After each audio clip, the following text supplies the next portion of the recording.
Bonjour. Alors, je vous l'avais dit la semaine dernière, dès qu'on montre ce bouquin, hop, t'as le FBI qui arrive, quoi. Alors, j'ai trouvé un truc, vous prenez une carte anniversaire, vous la glissez dans la version officielle, et là, magique, tu vas voir, hop. Et là, ça les amuse, tiens. Et hop, les v'là barrés, tu vois. Alors là, donc, je vais pouvoir maintenant vous parler des passeports magiques.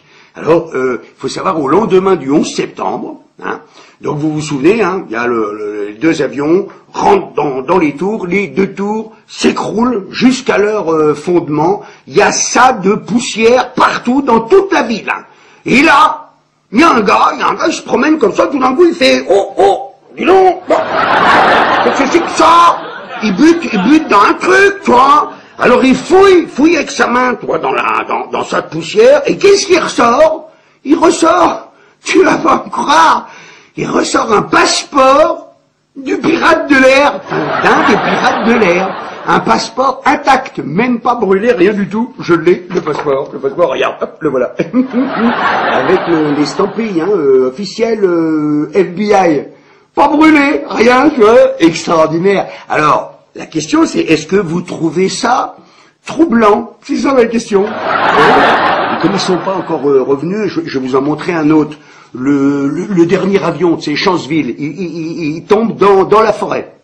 Là, l'avion, pareil, vaporisé, hein, c'est le terme employé, vaporisé, c'est vaporisé, quoi. Donc, pas de moteur, pas de nez, pas d'aile, pas de queue, pas de basket, mon vieux, pas une valise, pas une goutte d'hémoglobine, mais toujours un petit passeport.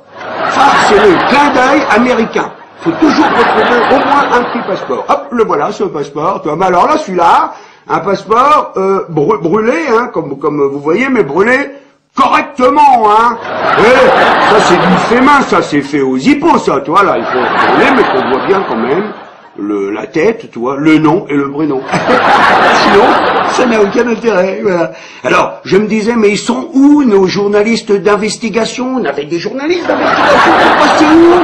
On avait le canard enchaîné, là, hein, Charlie Hebdo, toi, hein, on était rassurés, nous, avec des journaux comme ça, on se disait, putain, ils ont des couilles, toi. Et puis là, non. Là, on trouvait pas du tout des passeports, ils ont vieilli, tu sais, le canard et Charlie. À mon avis, ils ont dû se chier dessus, puis maintenant ils ont peur de se mettre debout, tu vois, à cause des odeurs, ça va, voilà, ça va les gars? Donc, non, je disais, simplement, je demandais aux gens s'ils trouvaient ça troublant. Tu sais d'ailleurs, à propos des trous noirs qu'il y a dans l'univers, tu sais, qui aspirent tout sur leur passage, il y a quelqu'un qui a dit, je sais plus qui, il a dit, ces trous noirs, c'est troublant. Allez, à la semaine prochaine.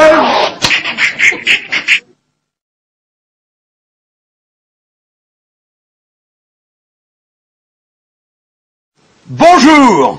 Alors, pour les deux rapaces qui sont toujours derrière moi, j'ai trouvé un nouveau truc. Vous prenez 2 couvre-casques, hein, quelle que soit la marque. C'est comme pour les oiseaux, les éperviers, quoi, les chasseurs. Tout fait ça, t'es tranquille. Ils nous entendent, hein, toujours, hein, mais ne pensent plus à chasser. Donc je vais pouvoir vous parler justement de la version troublante à propos des chasseurs américains. Les chasseurs, les pilotes de chasse américains.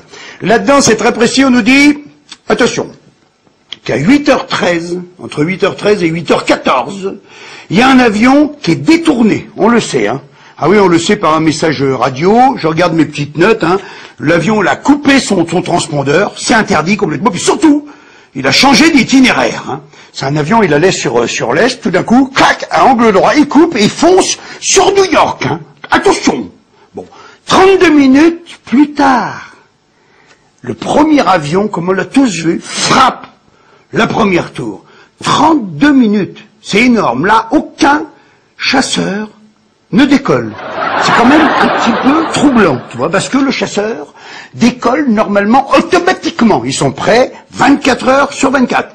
Le chasseur, il faut savoir, quand l'avion quitte la piste, 2 minutes 30 Plus tard, il est à 9000 mètres et il vole à Mach 2, 2400 km/h. Donc, entre 6 à 10 minutes, il est auprès de n'importe quel avion de ligne qui se traîne, tu vois. Ah ben, le chasseur, il arrive, il peut parler carrément en articulant bien, il est en visuel, tu vois, avec le pilote, il peut lui faire, c'est quoi votre problème, vous avez changé de direction, et de la famille, peut-être dans le coin, tu vois, il y a quelqu'un qui a oublié sa brosse à dents, ben, c'est complètement interdit, c'est super dangereux, il y a plein d'avions qui volent, et puis il faudrait se rentrer dedans. Bon, admettons. À 9h03, tiens-toi bien, un deuxième avion qui frappe le deuxième tour. Ouh, qu'est-ce que c'est que cette histoire? Donc là, c'est 3/4 d'heure après l'annonce du premier détournement, on est d'accord?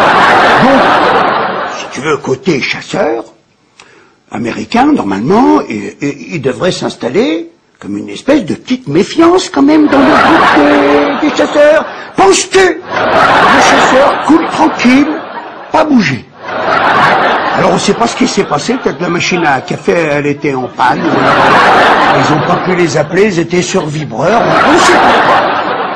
Alors moi vraiment, toi, là je trouve ça quand même assez troublant, tu vois, parce que le truc le plus embêtant, si tu veux, dans cette version, c'est que 1h23 plus tard, c'est marqué là-dedans, hein. À 9h37, il y a, soi-disant, un Boeing 757 qui frappe le Pentagone. 1h23. Alors là, 1h23, quand même, toi, ça fait beaucoup. Alors, si vous voulez, donc, pour vous résumer un petit peu le truc, le jour du 11 septembre 2001, il faut d'abord féliciter l'aviation civile. Bravo à l'aviation civile américaine parce que, et c'est marqué, c'est bien marqué là, dedans aussi, ils ont réussi en à peine 1 heure, un quart, à faire atterrir 4500 avions. C'est quelque chose quand même là, 4500 avions cloués au sol d'urgence.